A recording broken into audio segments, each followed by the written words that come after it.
હે ફ્રેન્ડ્સ, હું ડાયટિશિયન ધરતી. શું ગ્રીન ટી એ ખરેખર સ્વાસ્થ્ય માટે હેલ્ધી છે?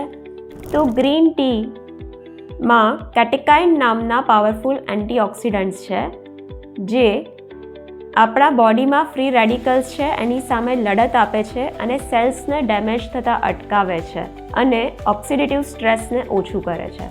ગ્રીન ટી એ થર્મોજીનેસિસની પ્રોસેસને ઇમ્પ્રૂવ કરે છે અને મેટાબોલિઝમને બૂસ્ટ કરે છે, માટે વેઇટ મેનેજમેન્ટ માટે પણ એ હેલ્પફુલ છે.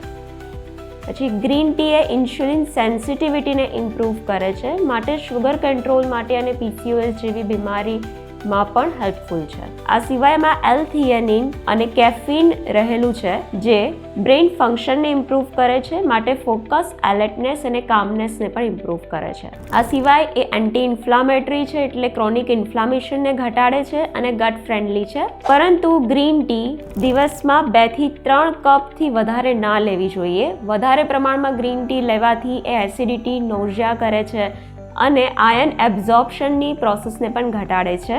જો તમારે ગ્રીન ટી લેવી હોય તો તમે 2 to 3 કપ મતલબ એવરેજ 400 to 600 ડેઇલી તમે લઈ શકો છો. એ તમારે 2 મીલ્સના વચ્ચે લેવી જોઈએ, ખાલી પેટે કે લેટ નાઇટ ના લેવી જોઈએ. Thank you.